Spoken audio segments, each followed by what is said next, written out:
far as I know, this is the only panel room at PAX that plays the funky music and has the official voice telling you to sit down. And I'm a big fan of it. How are you guys? Are you having a good PAX East, Boston? You're gonna have to be louder than that. They're drowning you out with funky beats. Are you having a good PAX East?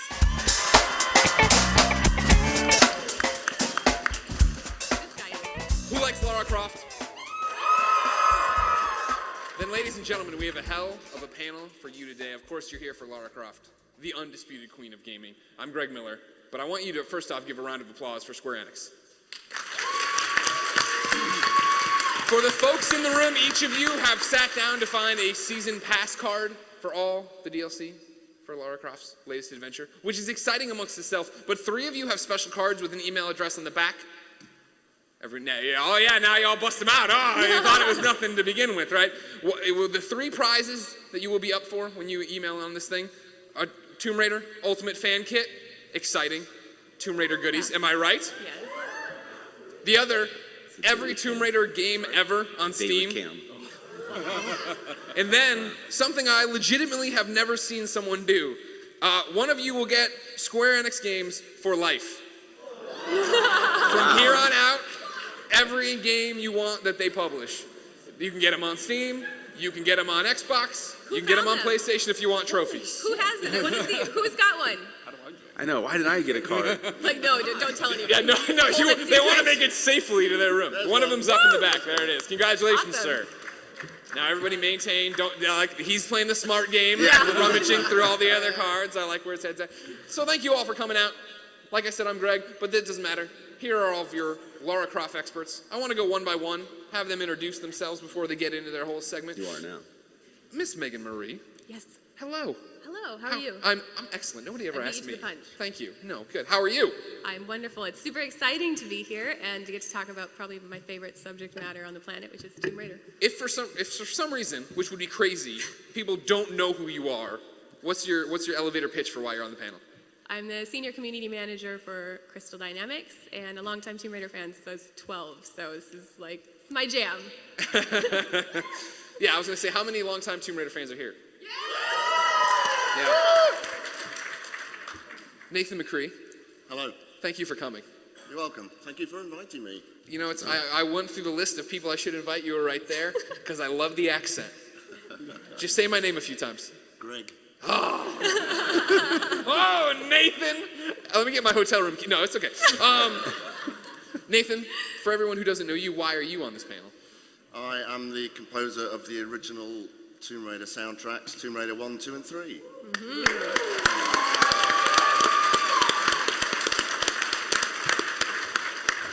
But Nathan, you can't be a day over 28. I don't know about that. You're a prodigy composer. Miss Alexa Ray, Corriea, how are you? Hi, I'm good. How are you? I'm great. You work for Gamespot. I do work for Gamespot. It's a good site. One person clapped. Ladies and gentlemen, this is a panel that you are as much a part of the panel as you need to clap, you need to boo, you need to go crazy. So don't worry about it. Be part. Don't shout out sentences because then it's weird because I don't hear them all. But have fun. Alexa, what's your connection to Tomb Raider? Why are you on this panel? Lara Croft taught me that you can be strong and sexy at the same time, and I owe a big part of my identity to her. Excellent. Yeah. I'm excited to hear more about that. Jason Botta, how are you? I'm good. Good. That's really loud. But accept it, embrace it, lean into it. It's their job to fix it, not yours. You don't worry about it. Okay. Are you worried about it? A little. Stop worrying about it. Don't fix it. Jason, what's your real job? Why are you on the panel? Most recently, I was design director on Rise of the Tomb Raider, but I've worked on Tomb Raider for the last 10 years. Mm-hmm. Do you know Nicole Tan? I do know Nicole Tan. I'm a big fan. We all cheered. Yeah. I was like, are Nicole Tan? And then, Mr. Cam Yu, how are you? Very good, thanks.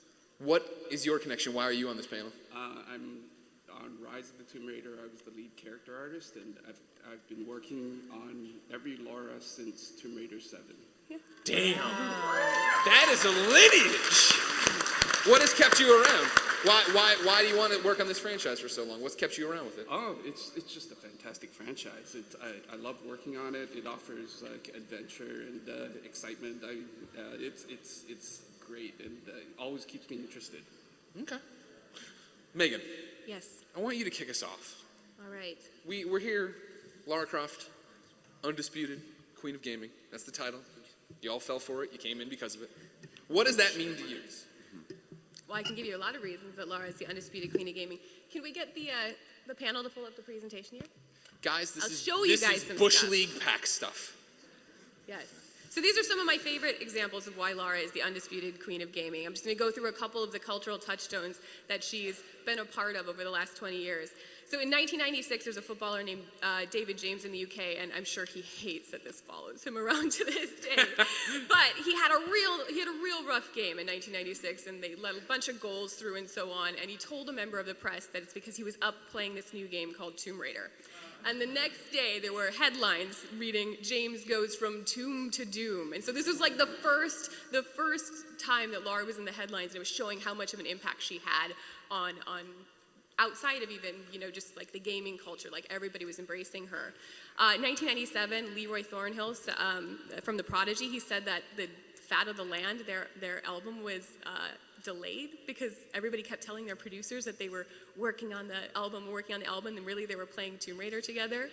The 1997, the cover of The Face, a lot of people associated with the franchise say that this is the first time that Lara really became larger than life, larger than Tomb Raider, sort of, transcended the Tomb Raider itself.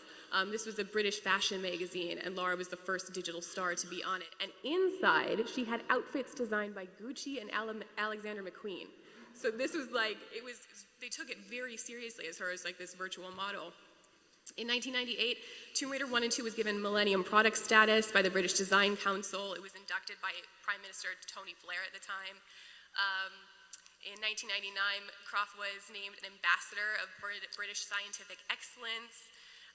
And there was a whole bunch of stuff between there, but some of the more modern ones. In 2010, she got 6 records in the Guinness Book of World Records, including most successful video game heroine, most recognizable female character, best, highest grossing computer game spinoff when it comes to movies.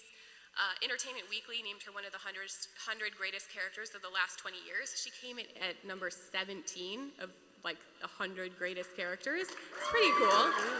This is one that I actually like even more. Time magazine she was on the list of 100 most influential people who never lived. She was the only video game character, and she was there along the lines of people like Don Quixote and Sherlock Holmes, Captain Kirk, Romeo and Juliet. So if you think of like the entirety of fiction, she made that list. That's incredible. So that's the sort of stuff. Oh, and there's also Lara Croft away in Derby. Derby. I've been calling it Derby forever, and now I have someone who's from there, and then now I've been corrected, Derby. So she had a road named after her in her hometown, was in the Smithsonian Art of Video Games exhibit, the same thing for Victoria Albert Museum in the UK. So there's this huge lineage of her and Tomb Raider, influencing outside of the gaming realm, and everybody knows her. And because of that, there's been all this great parody throughout the years. I love this stuff. So we've got Looney Tunes, we've got Mad Magazine, we've got Storeroom Raider, that's one of my favorite, Robot Chicken. I love anyone like the Spice Girls? I love the Spice Girls. So the Spice Girls movie. If you don't like the Spice Girls, the door is right there. That was one of the first games I bought with my own money, and the clerk thought I was joking as a kid. I was like, no, I really want it. Anyway, so the Spice Girls movie, they were playing Tomb Raider in their giant van, which was great. They're tour bus. So that kind of stuff is just so cool to see. And there's even been homages in Ally McBeal. There's a K-pop band called AOA, and they had Lara Croft in it at one point in time. And it just continues along like those lines. And a lot of that had to do with the fact that she was very marketable. So she was someone who, could be used to promote brands and so on. So on the left, we've got the Visa commercials. We have the Lucozade, which they renamed it Larazade. She did this series for G4 where they had the Angel of Darkness paired with like live action person who's interviewing her, and she's talking about her early life and how someone used to tease her as a kid and so on. Just really unique campaigns. And I love these ones. How many of you guys know that Lara released an album, 2 albums? 2 albums. I'm not joking. So the ones on the top left are Rona Mitra. She was one of the original Lara Croft models. And she released an album with one of the producers of the Eurythmics. And she released it as Lara. So it was, Lara Croft was Dave the artist Stewart. on there. Yeah, Dave Stewart. Dave Stewart. Yep. And then other things on there like the bottom image with the big golden arches from the U2's Pop Mart tour. And they called and said, we want to have Lara as part of our Pop Mart tour, which was one of the biggest tours ever at that time. And she was on this huge jumbo stage and they made custom footage for her. And when U2 comes and says, we want Lara to be a part of our show, I mean, that means something because that show is entirely about pop culture and the influence of pop culture. So that's the kind of the really condensed version of what an impact Lara has had over the year and what an impact Tomb Raider has had over the year. And that's not even half of it. That's just scratching the surface. So I feel like that's why we're comfortable saying that she's the undisputed queen of gaming. Are you comfortable hearing that, audience? By applause, how many people owned the Lara Croft album she put out? Not many of you, because it's really hard to I said find. by applause and you raise your hand. Yeah. It was really hard to find him because they only released him, I think, in like Germany, France, and limited run in the UK. I've got one. It took me forever. I had to track him down. So then, Nathan, going through all that, most influential people who didn't live, all these different things that are on there, what does that feel like for you as somebody who played such a key part in it? I mean, you were there in the beginning. You composed these games. You made wow. Okay. Yeah, isn't that great? I don't know if everybody's happy I've dug up these photos. Maybe you are a bit older than 28. I didn't. I look a lot younger there. So, I mean, what is it like, I guess, right now to be, when you were working on it, did you think that this was going to become this? No, none of us really knew that at all. For me, it was just another game. Myself and Martin Iveson, we were writing about 12 games a year, and I was doing mostly orchestral scores. And so when Toby came in to see me in the studio and told me about Tomb Raider, it was just another game. Sure. Just another orchestral score. So no, we had no idea that it was going to go as crazy as it did. And of course, when it did happen, we were all over the moon. And to this day, I feel really lucky to have been a part of that project. So then dial it back. What are we looking at in these photos? Because this is core design here at the onset? That's the core design building, top left. That's below that is Toby and a cardboard statue of Lara. In the center, there's me, of course, in the studio where I wrote the score. Sitting on your desk. Yeah. No, that's just how he composes. This is how I often owl as well when I'm working in my office. It's a special skill I have. I can play the keyboards backwards. Then top right, we've got the sort of core, to coin a phrase, the core team. If I can remember all their names, gosh. Paul from the right. There's Paul, Neil, Heather, Toby, Gavin, and the back guy. I can't remember his name. Didn't matter. Doesn't matter. He was the one who's like a female protagonist. No one will buy that. And then bottom right, that's inside the core building, I think. Is that the lobby? Sure. I'm not sure. But I think it's looking down the corridor, actually. Yeah, towards one of the dev rooms. So, you said it was just another game for you guys. How many games did you put out at that point? Were you doing extremely well? Was core like a thing already? Yeah. I joined the company in '93, and they were already making a name for themselves. They had titles like Chuck Rock. We all remember Chuck Rock. And, a few others I can't remember. And so, we were churning out games really quickly. There were smaller games in those days, obviously. So, I remember writing scores for games inside of a week. Jeez. I would do like between sort of 7 and 12 tunes in a week, and then a few days making sound effects, and that was it. It was out the door. And so you were then on to the next project. So, like I say, on the sort of lead up to Tomb Raider, I was doing certainly a project every month. It was crazy. It was really exciting though. I enjoyed every minute of it. Of course, and, yeah. It really was a dream job for me. being paid to write music. I can't think of a better job than that. So with you churning them so fast, when you get to Tomb Raider, the original one, like, are you looking? Is it something where you're looking for inspiration? You're watching how it's coming together. Or are you just like, okay, there's temples? Well, it's funny because a lot of the time, I didn't actually see a lot of the game that I was working on. Sometimes we'd just be given a word like, boat or jungle or cave, and so you had to write. Was the studio run by a 3-year-old? Oreo milk. There just wasn't really much time to really sort of look at the games, and I don't remember looking at Tomb Raider very much at all. The main inspiration for the music really came from me talking to Toby about Lara Croft and her character. We obviously were looking for an orchestral score, and Toby and I said, well, let's have English classical music. She's a classy English girl, she's intelligent and clever, but sassy as well. And of course, beautiful. So the idea was to sort of try and encompass all those sort of buzzwords into the music.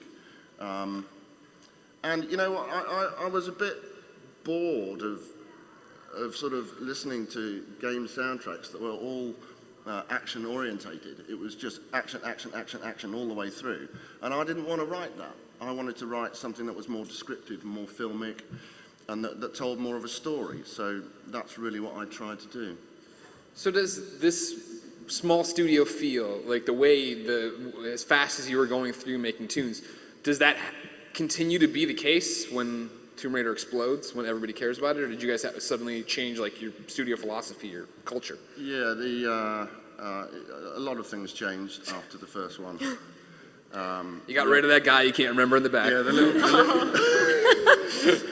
I'm the little guy at the front, actually, on the left. The team changed, and it got bigger. I had a little bit more time to write the music, although I wrote twice as much music, so it worked out to be about the same. The project got bigger, more sound effects to make. The script was bigger, so there's more VO, more actors involved. Bigger production, so a bigger team. Sure. But it also changed people's attitudes. Before Tomb Raider, core design was it was like a big family. We all used to go out together religiously every Thursday night. And at lunchtimes, we'd take it in turns to go to each other's house. We'd all have a beer and then go back to work again. We all hung out together, and we were all really, really good mates. And then after Tomb Raider, it sort of split the company, because all the people that were working on Tomb Raider were having a really good time, and we're getting, nice bonuses, and sort of living the stardom life, as it were. Lots of sort of press interviews and TV interviews and stuff like that. But the other half of the company that weren't working on that, they sort of became a bit jealous of that, sure. I suppose. And so there was a bit of animosity between various groups. It kind of ruined the company. It took a while. Well, that took a dark turn. But it did. It slowly broke the company down, bit by bit. Did that tarnish Tomb Raider at all for you? I mean, did you still hold it in high regard or something, or did you? For me, no. I worked on the first three, like I said, and those sequence of games was good. That was really good fun for me, and the team that I was working with were brilliant people, and I'm still friends with them to this day. And then I left the project to do my own stuff. And I think then, the stories from the people that stayed there just got darker and darker and darker, and the mood at Core Design became a depressing place to work in. All right. We have our first candidate for like behind the music video games. Because I want to know, and then things took a dark turn. No. So have you ever, do you have an announcement to make? I do have an announcement to make, and I hope this is going to please everybody. But yeah, you can show it now. There you go. I'm going to write this. What does that mean? What is the Tomb Raider suite? So it's going to be an album based on the original music that I wrote for Tomb Raiders 1, 2, and 3. I'm going to extend some of those pieces into full-length standalone tracks. The whole thing is going to be between sort of 60 and 80 minutes long. We're going to have it played by a famous orchestra and recorded at Abbey Road Studios in London. Mm-hmm. We are then going to have a live performance at, well, we're not sure yet, but it's going to be one of the biggest venues in London. It's either going to be the Royal Albert Hall or the Hammersmith Apollo. That's going to happen towards the end of this year. So you're all invited to that. Please do that. Book your tickets now.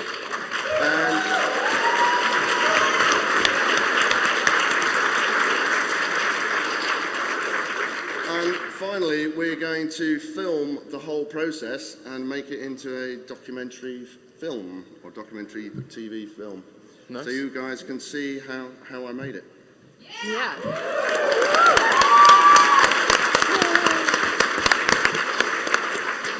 So it used to take you about a week to do 7 to 10 songs. So we'll say mid-May it's done.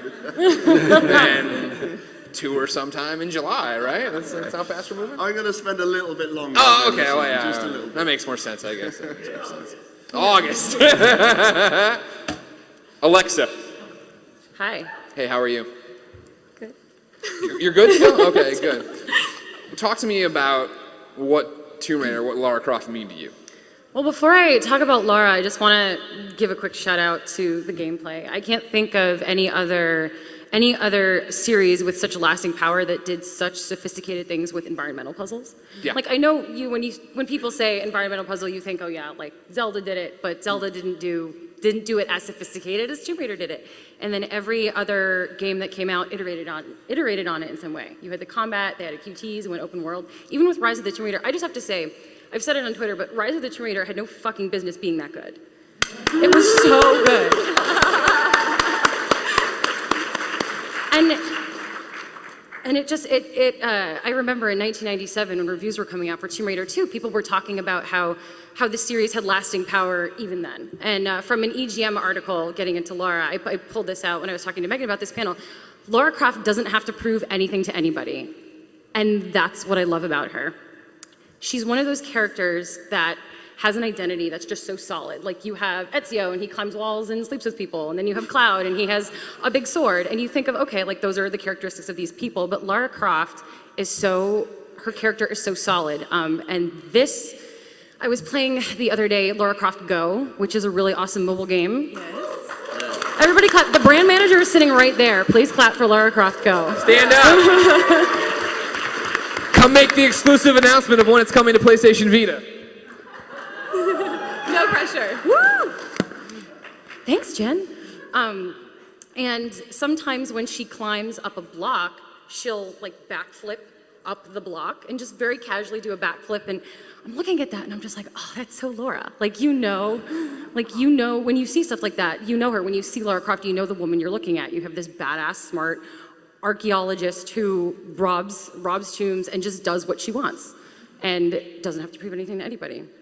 But part of what she means to me, if I may talk about myself very briefly to illustrate my point. I would like that. I would enjoy that. So I was, I think 8 or 9 when the first Tomb Raider came out. But I was definitely like the ugly duckling of my friend group, but I was the smartest. So I would always be like, well, I'm the smart one, it'll be fine. And I played, I'll be fine eventually. And I played Tomb Raider, and I just looked at Lara and I was like, she's incredibly intelligent, and she's also just like unabashedly sexy. Like, you can be both. Like, why do you have to be one or the other? And she was really the first game character to just do that. Like, the reason we have characters like Bayonetta are because we had Lara Croft. Mm-hmm. So she has set the stage for that. 100%. Yeah. Do you think, you're allowed to cheer that, go ahead, I'm sorry. Okay, the woo is all you wanted to do? No problem. My apologies there. I mean, do you think, I would imagine that's something many of you feel, correct? Like the empowerment that Lara gave you? Yes. Yeah. I mean, that was the thing. I remember playing it on my PC and being like, oh man, why aren't there more people like this? Why aren't there more characters like this in gaming? Yeah.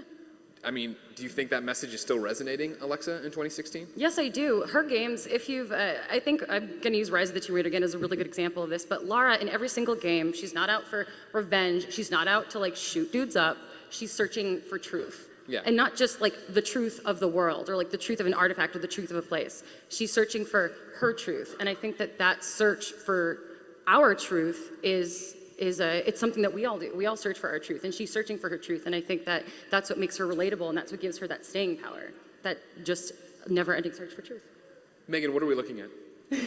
Lots of magazine covers. Oh, okay. These are not even, this is just a fraction of them, but I thought it helped illustrate what she was talking to. Well, that's the thing, right? I mean, like Alexa, our job is to commentate on the video game industry. And like you're saying, right, even from the reviews of 2, people were talking about lasting staying power and stuff like that. But then she was the crossover character, really, right? That like wasn't just in my group. There you go. Like that, my group of nerds we're talking about. Yeah, and I think her character and then like the awesome gameplay is what made platforming games mainstream, which is what made Tomb Raider mainstream. And it got so mainstream, we get a film with Angelina freaking Jolie. Like, she's not gonna go be in like a Street Fighter movie or anything. Not to make any comparisons, but I like the one from over there. Oh.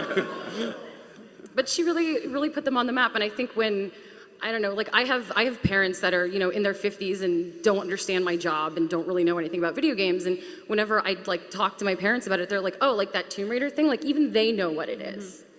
So. But that's if Alexa's parents know about it. I hope they're not watching. That means it's a real big hit. I hope they are watching. What's up, Corrias? Good to see you. Thanks for tuning in. Do you think it's going to be that way forever? Yeah. People always connect to this character? Oh yeah. I mean, we have a dozen cosplayers here and like more out there, and like so many people just involving themselves in her world and iterating on it with cosplay or fan fiction or fan art. Absolutely. Okay. Yeah. Cam, you? Yes. No pressure. None. As you work on this thing what? My notes are out of order.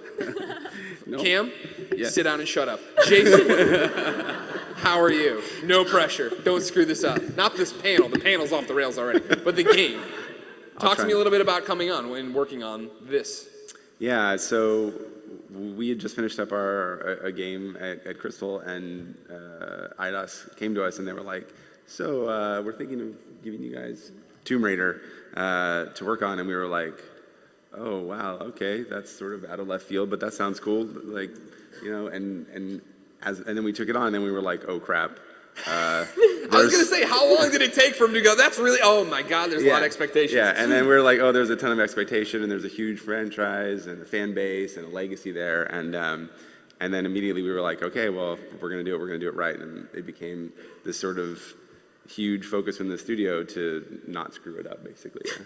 But how do you start off on that? I don't know if you know this about me. I've never made a game, nor have I ever went out and taken a franchise that was already popular and tried to, modernize it, make it, my thing. Yeah. So how do you jump in and you need Lara, but what else? I mean, how do you make this thing happen? Yeah, I mean, originally we started with just really trying to break down. I mean, it's a philosophy we use for all of our games. We just try and take sort of the core of something and really sort of define what the essence of the product is going to be. And so for Tomb Raider, we had this great history. We went back through all of the games that had been released up until that point, which was up through Angel of Darkness, and really tried to distill what was the essence of Tomb Raider. And then those became our core pillars for designing the game, and then we started developing mechanics and environments and story based around trying to basically capture the essence that we had sort of distilled from Tomb Raider, and we do that for all the Tomb Raiders. I mean, that's generally our process for everything. So then, how did you hone in? Because I mean, like right now we're talking about Crystal, what you guys have done so far with it. This is always one of those things. When I was on the outside, and granted, now I was on the outside a long time ago, so don't throw me under the bus about this. You're all much smarter consumers than I was. You'd be like, oh, Tomb Raider comes from the Tomb Raider people, and that's all.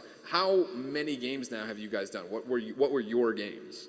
So I've worked on all the Tomb Raiders since Legend except for Underworld, because when Underworld was in development, we were at the same time developing the reboot of Tomb Raider, and I was on that. So I skipped over Underworld, but otherwise I've worked on all of the rest of them. Gotcha, okay.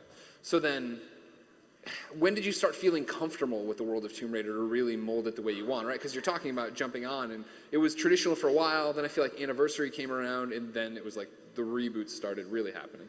Yeah, so, I mean, yeah, we've always been, I think, comfortable with Tomb Raider, and it was, but we knew that each game had its own, we wanted them to each have their own sort of feel and their own flavor. So with Legend, it was really sort of, getting back to Tomb Raider, figuring out what the essence of it was and trying to capture that, but sort of do a modern take on it. With Anniversary, it was all about sort of reimagining and paying tribute to the original Tomb Raider. And then Underworld sort of was continuing the tradition from Legend. And then when we did the reboot, we knew we wanted to do something new. We knew we needed to sort of, to keep Tomb Raider fresh and to keep Lara relevant, we needed to take a new approach to the franchise. And we spent a long time, ton of time, going through a bunch of ideas about what was Tomb Raider going to be, what was going to be the new version of Tomb Raider. And then we went to all sorts of crazy places. For a very long time, the game was, had all sorts of crazy monsters, and I think Meagan has a slide with that in there somewhere, which she put in the wrong spot probably. Yeah, there we go. So we had some, there was crazy giants and monsters that you would crawl around on, and we had very sort of horror themes. Wait, you crawl around on them like Shadow of the Colossus? Yeah, it was at the time, we were playing a lot of Shadow of the Colossus, and we were like, oh my god, it's so Somebody's perfect. like, this might be too on the nose. Yeah, yeah, and then we went down this sort of horror track, and we had these sort of crazy, this is the guy we nicknamed Billy Treeman, because he has roots coming out of his back. And we had all these sort of really odd angles. It was a melee fighting game for a while. It went sort of all over the place. And it was really us trying to find the identity for what it was. And then eventually we sort of went, what the hell are we doing? And then we sort of took a step back. It was like right over Christmas break. And then we came back and we were like, okay, what's the new thing going to be that doesn't lose the essence of what Tomb Raider is? And I think that was where we got lost, as we sort of went a little bit off in the woods and had sort of forgotten what the core of Tomb Raider was. And then we were like, okay, well, this is what it is, so we're not really going to deviate too far from it. And then we sort of came up with the idea of survival, and then we wrapped that around Tomb Raider, and it had a really natural fit. And we said, okay, this is what we want to do. And then we just have taken it from there, and it's been sort of the thread so far, with the new versions of Tomb Raider. So. How long were you kicking around off the beaten path ideas and trying to branch, or seeing where you were going to go and having giant monsters? For over a year, I think. Jeez. Yeah. You guys burned so much money. We did. But we got some really cool, we had Lara on a horse and Lara on a motorcycle. We had Lara on a horse on a motorcycle at one point. That was a bug though, right? Yeah. We had a little girl. You had a companion character at one point. It was all sorts of crazy shit. God, I have to imagine that'd be so exhilarating and so terrifying. I mean, I feel like you guys have been down on the other side of the barrel so many times, right? Of like, all right, cool, you're staring down the barrel of the gun because you're now taking over Tomb Raider. We're gonna make it Tomb Raider. Yeah. All right, now we're staring down the barrel of the gun because we're doing Anniversary, and it's kind of like a remake, and we all know people love Square remakes. So it's like there's always, people get, I don't know if the internet gets angry sometimes. You know what I mean? But you guys were like, you know what? She crawls up a giant monster. This is Tomb Raider. Thank God we didn't do that. So, round of applause. Did you guys enjoy the rebooted Tomb Raider?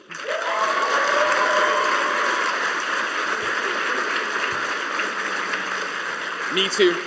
That's the thing. I mean, to echo Alexa, right? Like, you guys came out and it's another Tomb Raider, cool. And I remember that first time we saw that game, and you're like, no way. It won't be like this the whole time. And then you played through that game, you're like, it was like this the whole time. You touched an Xbox for that game. Huh? You touched an Xbox for that game. I did. I broke my golden rule. Except for that and State of Decay. And then, Rise of the Tomb Raider, and just also super fantastic. So congratulations, and thank you guys for doing that. Thank you for going off the beaten path to come back to this, to find what, I guess a 2016 or current day Lara Croft should be. Yeah. Thanks.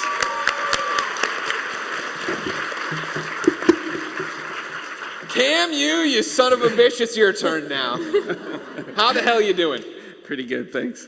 So then, let me see here, character artist.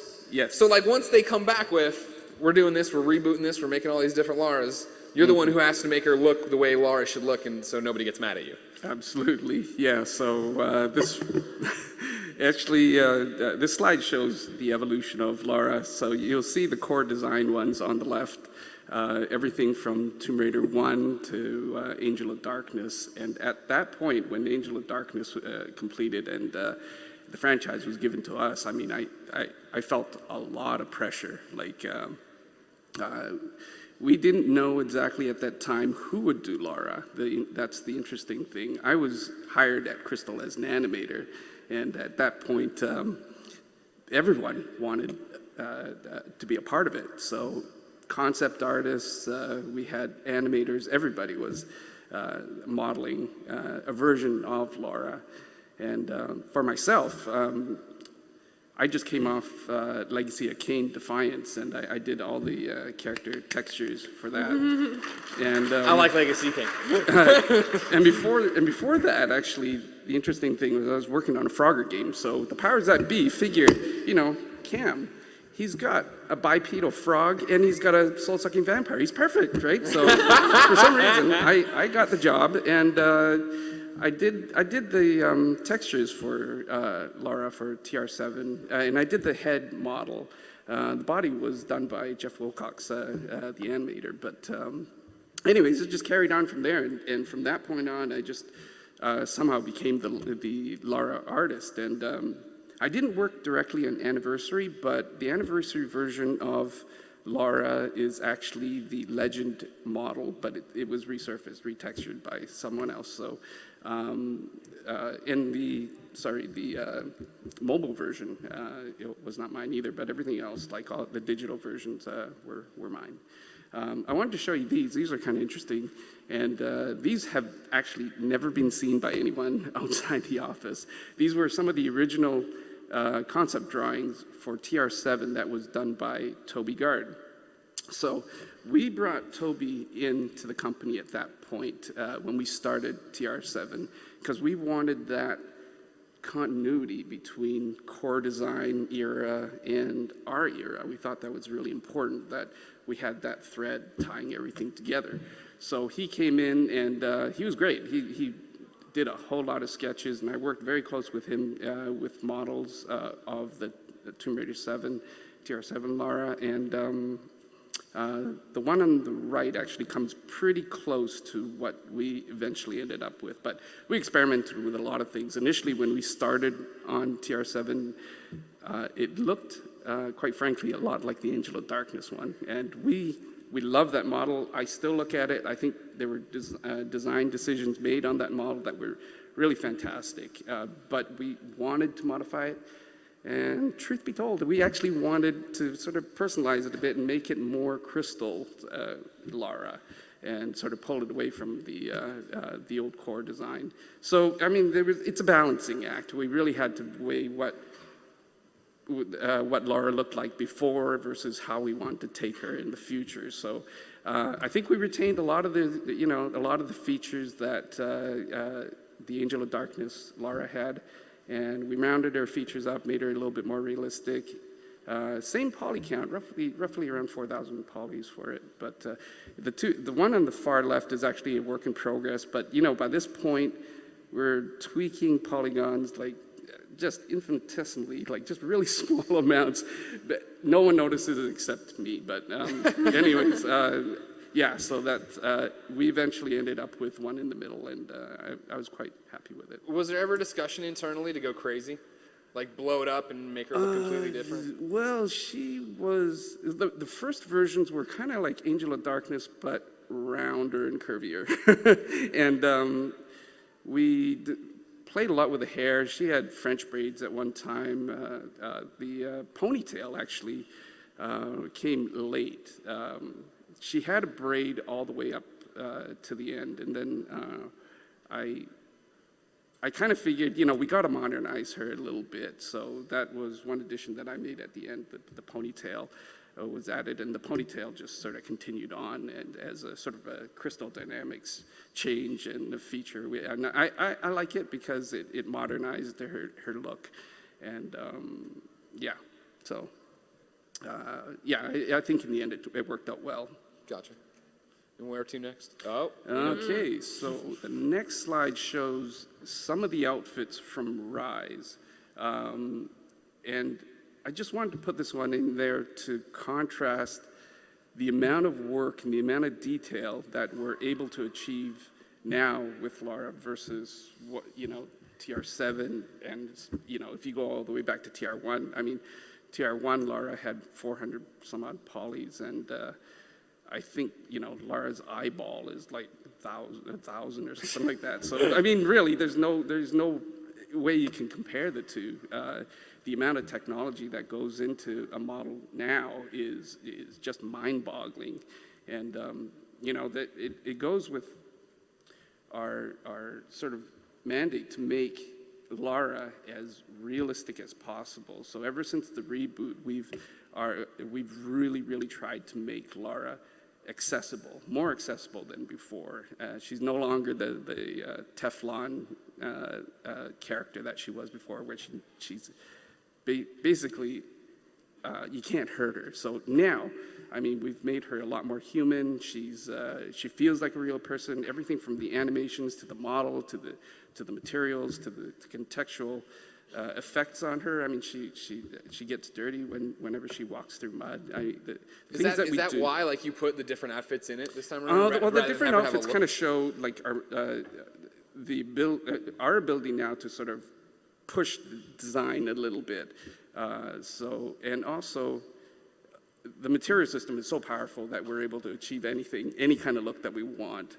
So, and also, these Laras are dressed a lot more appropriately now for action than she ever was raiding before. a tomb, being in the snow, being in the desert.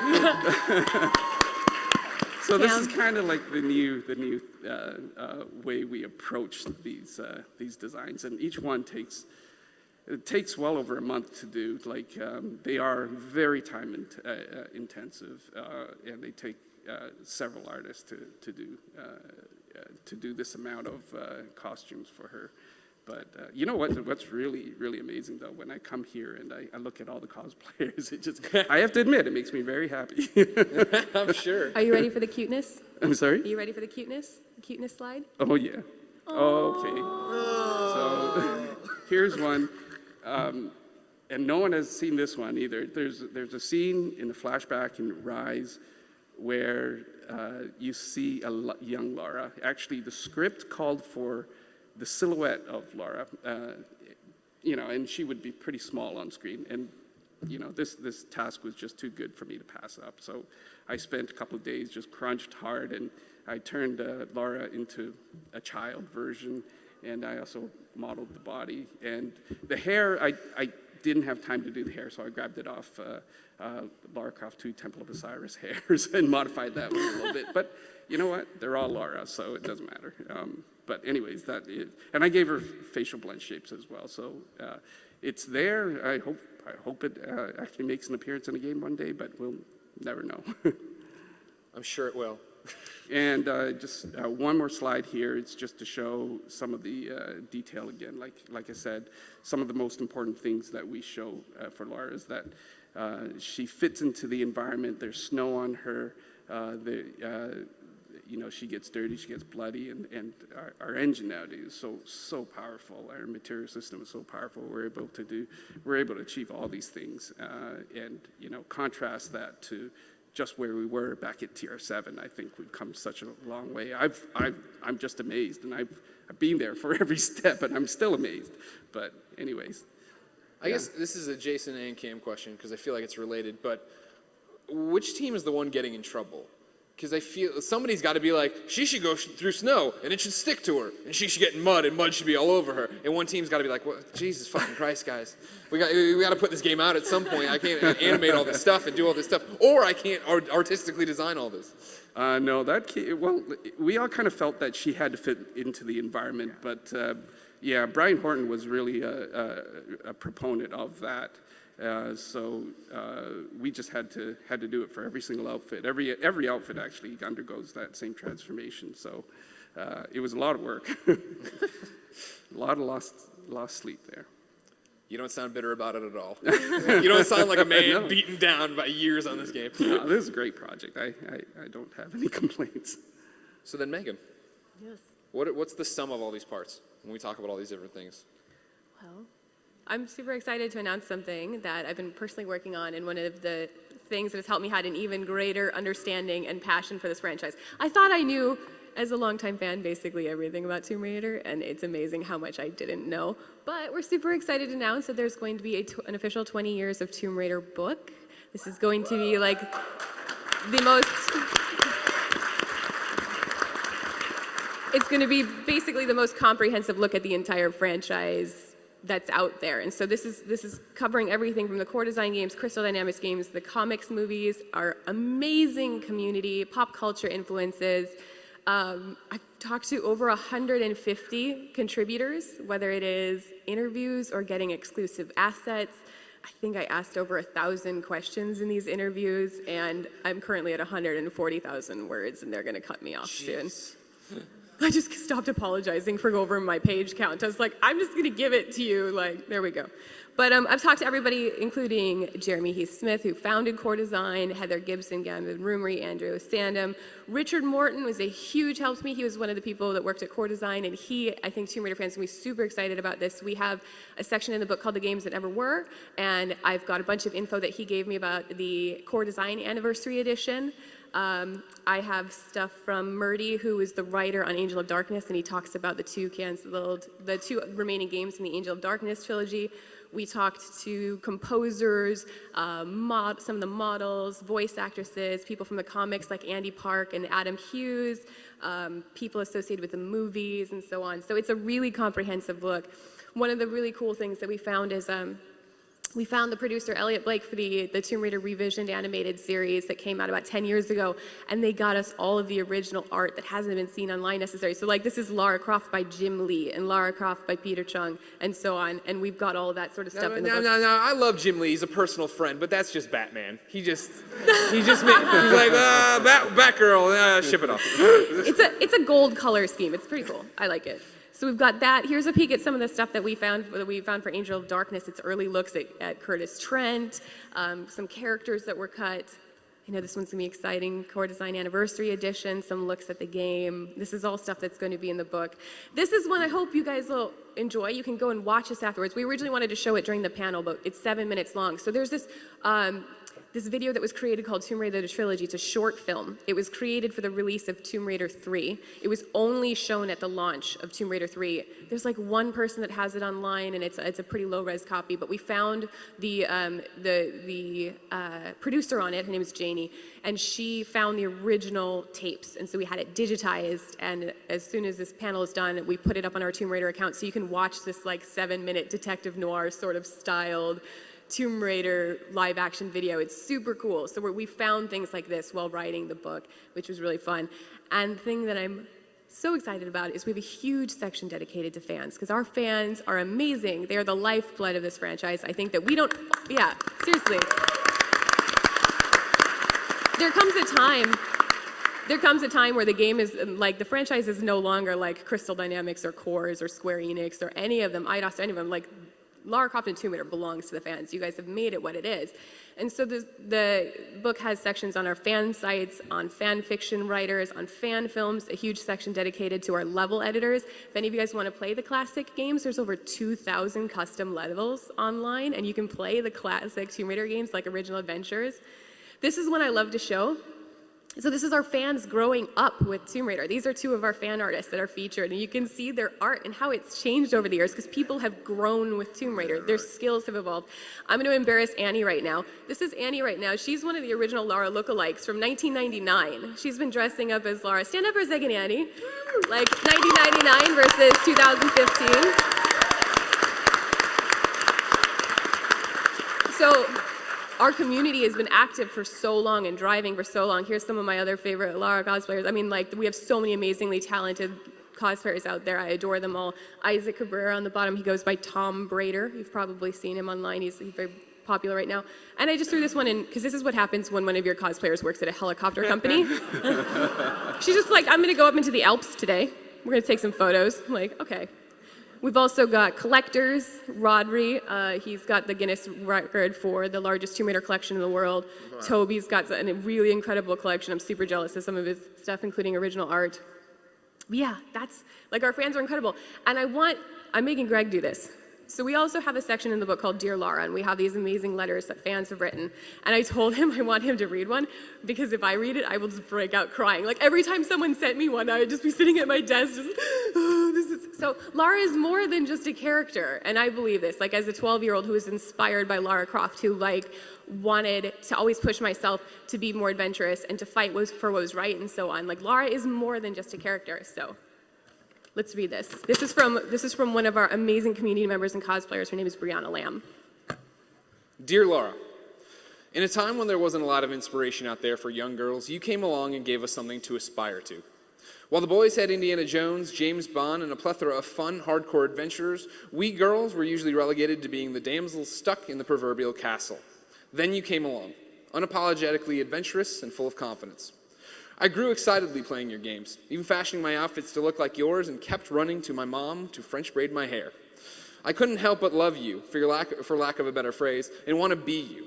As I grew older, I tried taking on your devil-may-care attitude by watching too many action/sci-fi movies, being in paramilitary programs, CAP, JR, ROTC, going four-wheeling, shooting at gun ranges, taking multiple forms of martial arts, fencing, almost getting my pilot's license, training in survival, search and rescue, and running way too many obstacle courses. If it was Lara Croft worthy, I'd try it. Fast forward a few years to the day that would change my life forever. A normal morning drive to work ended in a twisted heap of metal and bone. As I laid in the hospital with my hip shattered, wondering if I was ever going to walk again, so much support started flowing in from fellow Tomb Raider fans and those involved with your adventures. That I was a survivor and more than my scars. Suddenly, being like you went from something that I loved daydreaming about as a kid to a deeply personal connection. Seeing your strength not only through old games, but the new, where you never gave up, even when an extreme pain resonated with me. It helped me push through the physical therapy. When I'd start collapsing at therapy from the strain, friends would shout, "Keep going, you're a survivor, you're Lara Croft." And now, I can walk again. In fact, I'm going to be training on aerial skills and parkour soon. You taught me to never give up, to go toe-to-toe with the boys, to seek out adventure for myself and enjoy life to the fullest. Thank you, Lara. Cheers. Brianna Lamb, United States.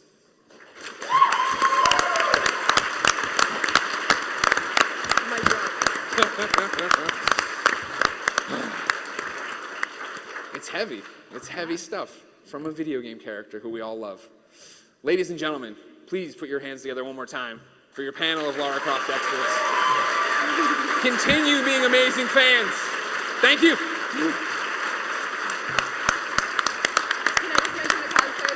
Yeah, please. No, you can do whatever you want. You're Meagan Marie. Okay. So we are going to do a cosplay gathering down by the PAX sign in about a half an hour. We're going to kind of corral everybody down to get some pictures. So if you want to get pictures of all of our amazing Lara cosplayers, they're going to be down in one spot in the lobby in the front there. So, and thank you guys so much for attending. You guys look amazing. I can't wait to get photos for you and everything.